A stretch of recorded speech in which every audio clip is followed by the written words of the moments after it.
Hey guys, well, sorry I haven't made a video in a while. If you're watching this video though, I'm finally making videos. This is a job that I dreaded for a while. Unfortunately, I think the rear main seal is leaking, so I get to pull it all apart and hopefully it's the rear main seal, not the oil pan leaking. I guess that's what I get for trying to be cheap. So let me get some of this pulled apart and I'll be back. Alright, got some stuff unhooked, got the exhaust unhooked, drive shaft. Let me get a shot under here.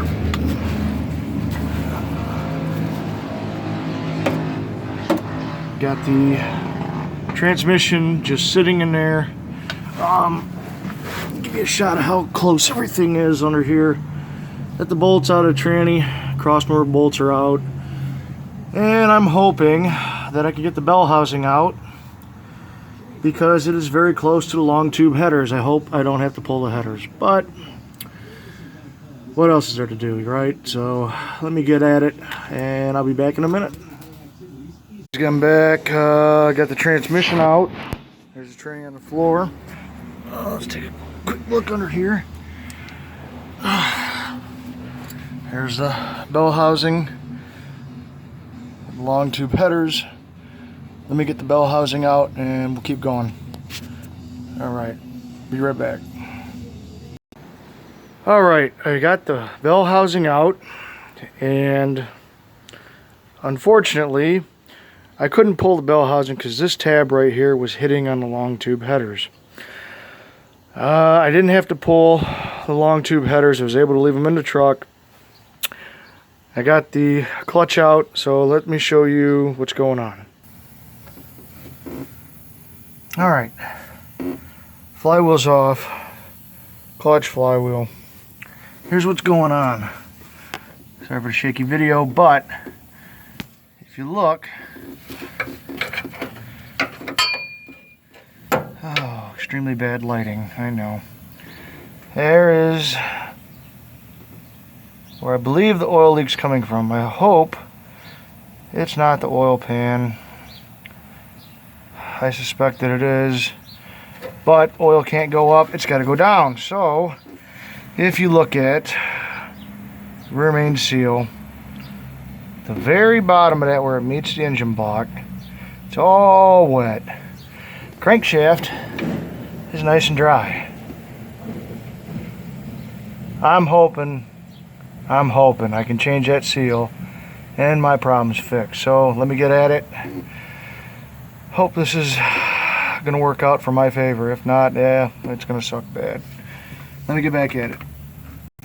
Put the rear main seal in and I think it's messed up.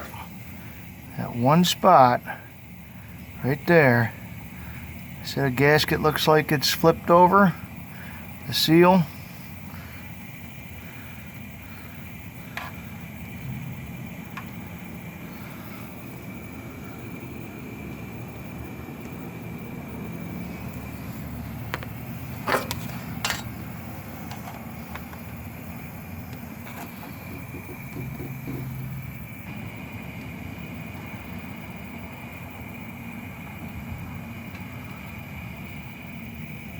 Got the old new seal out.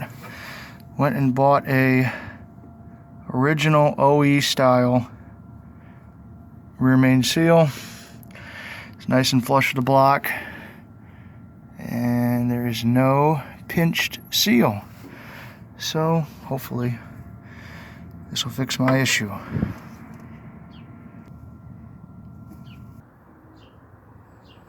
There was a seal that was pinched. It's a Fel-Pro with the Teflon inner ring, and it has no spring on it. The original is the same exact style that I put in. It has a spring on the back side. This style went in like a piece of butter, easy. This kind was a real pain in the ass. So, thanks for the help. Okay guys, I got the flywheel back in, clutch, bell housing. This is how you know it's time to go in and call it a day. I put the bell housing in and I look down. I forgot to put the clutch fork in. And there is no room to slide it in because of the long tube headers. So now I get to pull it all back apart, at least the bell housing. Alright, well, let's get back at it. It's been a couple days. Let's get some more parts put on. Alright, we got the exhaust in. There's Flowmaster's. Exhaust is in, transmission's in, cross members in, drive shaft. I just got to put the clutch slave on. Fired it up real quick, see if there's no leaks. And it is bone dry under here. It's probably harder than hell to see up in there.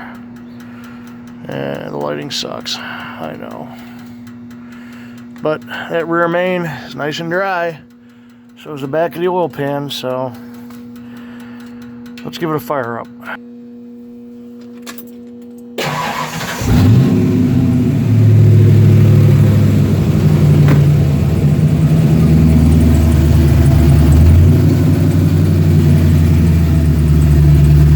It runs again. Hopefully won't have a leak. It's run for about 5 minutes so far, off and on, and seems dry. Thanks for watching.